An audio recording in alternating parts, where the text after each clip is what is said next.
আপনি নিশ্চয়ই খেয়াল করেছেন যে ফ্রিজে রাখা মাছ মাংস অনেক সময় কোনো কারণ ছাড়াই নষ্ট হয়ে যায়।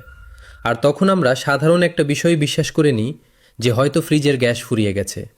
কিন্তু একটু মনোযোগ দিয়ে শুনুন, এই যে গ্যাস শেষ হয়ে যাওয়ার কথাটি আপনাকে সবাই বোঝায়, এটি আসলে একটি বড় ধরনের ভুল ধারণা। এটি এমন একটি প্রতারণা যা দিয়ে মিস্ত্রি আপনাকে বিভ্রান্ত করে টাকা হাতিয়ে নেয়। আমার বন্ধু তুষার এবং সোহাগের সাথেও ঠিক এটাই হয়েছিল। তাদের খাবার বারবার নষ্ট হয়ে যাচ্ছিল এবং তারা দুজনেই ভেবেছিল যে ফ্রিজের গ্যাসই ফুরিয়ে গেছে। কিন্তু আমি তাদের ভালোবাসা এবং সম্মানের সাথে বুঝিয়ে বললাম যে আসল সমস্যাটি অন্য কোথাও। সত্যি বলতে এটি খুবই সাধারণ একটি বিষয়। যখন ফ্রিজ ঠান্ডা করা বন্ধ করে দেয়, আমরা সাথে সাথেই গ্যাসকে দোষ দিই। কিন্তু বাস্তবতা হলো ৯৯% ক্ষেত্রে গ্যাসের কোনো দোষই থাকে না। আসল সমস্যা থাকে ফ্রিজের মোটরের পেছনে থাকা দুটি ছোট যন্ত্রাংশে, থার্মাল প্রোটেক্টর এবং রিলে।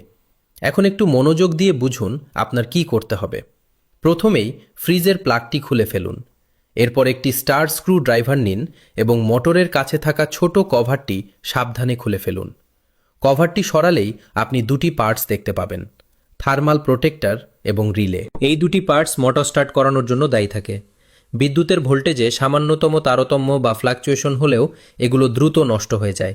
আর যখন এগুলো নষ্ট হয়ে যায় তখন মোটর স্টার্টই হয় না এবং এই কারণেই ফ্রিজ কুলিং দেওয়া বন্ধ করে দেয়। সমাধান খুবই সহজ। যদি থার্মাল প্রোটেক্টর পুড়ে গিয়ে থাকে তবে নতুন একটি লাগিয়ে দিন। তারপর রিলেকেও নতুন একটি দিয়ে বদলে দিন। দেখবেন আপনার ফ্রিজ আবার একদম নতুনের মতো কুলিং দিতে শুরু করবে। এটাই সেই সত্য যা মিস্ত্রি আপনাকে জানাতে চায় না, কারণ গ্যাসের ভয় দেখিয়ে প্রথমেই সেখান থেকে তারা টাকা কামিয়ে নেয়। এখন শুনুন দ্বিতীয় কারণ।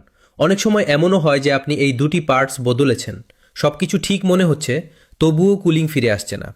তখন আসল খেলা এখান থেকেই শুরু হয়। আমি আপনাকে পরিষ্কারভাবে বলে দিই, যতক্ষণ না এই পুরো ব্যাখ্যাটি শুনছেন, কোনো অবস্থাতেই আপনার ফ্রিজে গ্যাস ভরাবেন না, কারণ আসল সমস্যা বেশিরভাগ ক্ষেত্রে গ্যাসের হয় না।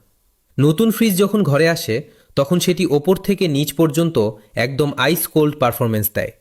কিন্তু যেমন যেমন সময় গড়ায়, ওপরের অংশ তো তবুও ঠান্ডা থাকে, কিন্তু নিচের অংশটি পুরোপুরি দুর্বল হয়ে পড়ে।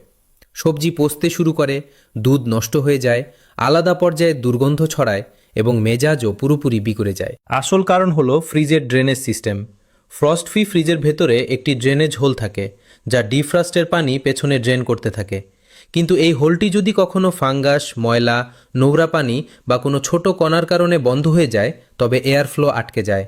এয়ার ফ্লোই হলো ফ্রিজের প্রাণ। বাতাস যদি না ঘোরে তবে নিচের চেম্বারটি ঠান্ডা হবেই না। এখন এর সমাধান যতটা সহজ, মানুষ ততটাই একে অবহেলা করে।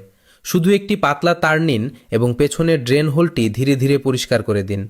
ভেতরে জমে থাকা সব ময়লা বাইরে বের করে দিন। ড্রেনটি খুলে যাওয়ার সাথে সাথেই এয়ার ফ্লো আবার স্বাভাবিক হয়ে যাবে এবং ফ্রিজ আবার চমৎকার কুলিং দিতে শুরু করবে। বিশ্বাস করুন, এই সামান্য পরিষ্কার পরিচ্ছন্নতা পুরো সিস্টেমের প্রাণ ফিরিয়ে দেয়। আর আপনি যদি এতক্ষণ পর্যন্ত শুনে থাকেন, তবে শুধু একটি কথা মনে রাখবেন, বিনা কারণে গ্যাস ভরানো মানে নিছক লোকসান। আসল সমস্যা বেশিরভাগ ক্ষেত্রে এই ছোট ছোট পয়েন্টগুলোতেই থাকে। এই তথ্যটি অন্যদের সাথে শেয়ার করবেন, যাতে অন্যরাও অকারণে টাকা নষ্ট না করে এবং নিজের ফ্রিজ নিজে বুঝে স্মার্ট উপায়ে মেরামত করতে পারে। যদি এই ভিডিওটি আপনাকে নতুন কিছু শেখাতে পারে, তবে একটি লাইক অবশ্যই দেবেন।